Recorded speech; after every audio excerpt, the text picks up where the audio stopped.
দিবা স্বপ্নে বিভোর প্রতিবেশী বাংলাদেশ। সে দেশের অন্তর্বর্তী সরকারের উপদেষ্টা মোহাম্মদ ইউনূসের ঘনিষ্ঠ সহযোগীর চাঞ্চল্যকর মন্তব্য। বাংলাদেশের অবসরপ্রাপ্ত major general ALM Fazlur Rahman social মিডিয়ায় একটি প্ররোচনামূলক পোস্ট করেন, যেখানে তিনি লিখেছেন, ভারত পাকিস্তান আক্রমণ করলে বাংলাদেশের উচিত হবে উত্তর পূর্ব ভারতের 7 রাজ্য দখল করে নেওয়া। এ ব্যাপারে চীনের সাথে যৌথ সামরিক ব্যবস্থা নিয়ে আলোচনা শুরু করা প্রয়োজন বলে মনে করি। এখানেই থেমে থাকেননি তিনি। ফের একটি পোস্ট করে কেন তিনি এ কথা বলেছেন তার বিস্তারিত ব্যাখ্যা দিয়েছেন, যেখানে তিনি এও সংযোজন করেছেন যে পাকিস্তানকে সাময়িকভাবে রক্ষা করা এখন আমাদের অস্তিত্বের জন্য অপরিহার্য হয়ে পড়েছে। এটা একটা স্ট্র্যাটেজিক বিষয়, পারস্পরিক নির্ভরতার বিষয়। যদি ভারত পাকিস্তানকে আক্রমণ করে তবে চীনের সঙ্গে মিলে ভারতের উত্তর পূর্ব 7 রাজ্যকে দখলে নেওয়া এটা ভারতের পাকিস্তান আক্রমণের রিজিওনাল ও আন্তর্জাতিক প্রতিক্রিয়া, যাতে ভারত পাকিস্তান আক্রমণ করতে উৎসাহিত না হয়। আর অবসরপ্রাপ্ত সেনাকর্তার এমন পোস্টে হাসির রোল নেট দুনিয়ায়। অনেকেই বলছেন ঢাল নেই তলোয়ার নেই নিধিরাম সর্দার।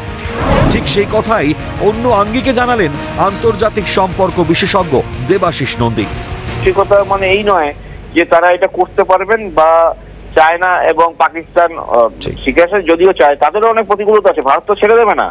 যদি লালমনিরহাট ওই অঞ্চলে ঢোকে, যেটা বাগডোগরার কাছাকাছি, সেখানে তো ভারতও অ্যাটাক করবো, কারণ আমাদের এয়ারফোর্স ওখানে রয়েছে। আমরাও তো অ্যাটাক করবো, পাল্টা অ্যাটাক। আমরা যদি অ্যাটাক করি বাংলাদেশে তো মানে 4-5 ঘন্টা ঘুরিয়ে যাবে এন্টার বাংলাদেশ। 4-5 ঘন্টা প্রতিরোধ করার ক্ষমতা নেই।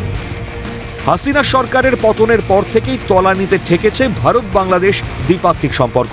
এদিকে লাগাতার গৃহযুদ্ধে বাংলাদেশের অবস্থাও তথৈবচ। অথচ দিবা স্বপ্ন দেখতে ভোলেন না কেউ। নিজেদের চালচুলো ঠিক নেই, অথচ বারবার ভারতের 7 সিস্টার্স দখলের ডাক দিয়ে তারা গরম করেছেন নেট দুনিয়া। ঠিক এইভাবে পেহেলগাঁও সন্ত্রাসবাদের ঘটনায় পাক যোগের প্রমাণ পাওয়ার পর যখন পাকিস্তানকে যোগ্য জবাব দিতে তৈরি ভারত, তখন ফের বাংলাদেশের অবসরপ্রাপ্ত সেনাকর্তার এমন পোস্ট হাসির উদ্রেক করে বইকি। আন্তর্জাতিক সম্পর্ক বিশেষজ্ঞ জানাচ্ছেন, এতে করে আখেরে বিপদের মুখে দাঁড়িয়ে বাংলাদেশি।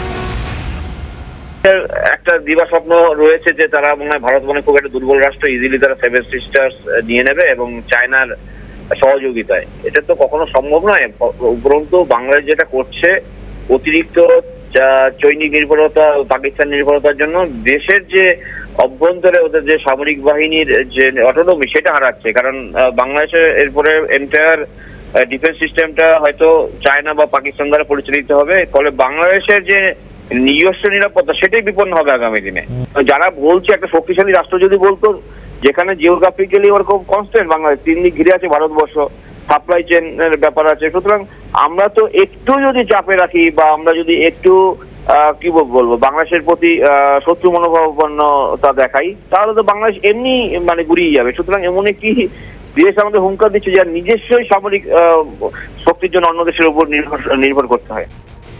তবে বিপদ বুঝতে হয়তো অবসরপ্রাপ্ত সেনাকর্তার এমন পোস্ট করার 24 ঘন্টা কাটতে না কাটতেই দায় ঝেড়ে ফেলতে তৎপর হয়ে উঠল ইউনূস সরকার। রীতিমতন বিবৃতি জারি করে বাধ্য হল দায় ঝাড়তে।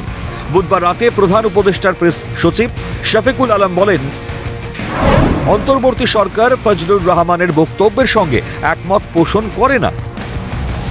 শুক্রবার ফের বাংলাদেশের পররাষ্ট্র মন্ত্রণালয় বিজ্ঞপ্তি জারি করে সাফ জানায়, বাংলাদেশ সরকার স্পষ্ট করতে চায় যে অবসরপ্রাপ্ত major general ALM Fazlur Rahman সম্প্রতি সামাজিক যোগাযোগ মাধ্যমে নিজের অ্যাকাউন্ট থেকে যে মন্তব্য করেছেন তা সম্পূর্ণভাবে তার ব্যক্তিগত।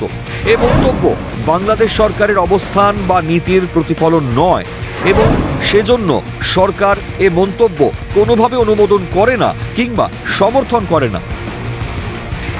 বিজ্ঞপ্তিতে আরও বলা হয়, বাংলাদেশ সরকার সংশ্লিষ্ট সব পক্ষকে অনুরোধ করছে অবসরপ্রাপ্ত মেজর জেনারেল ALM ফজলুর রহমানের ব্যক্তিগত মন্তব্যকে বাংলাদেশ সরকারের সঙ্গে যুক্ত না করতে।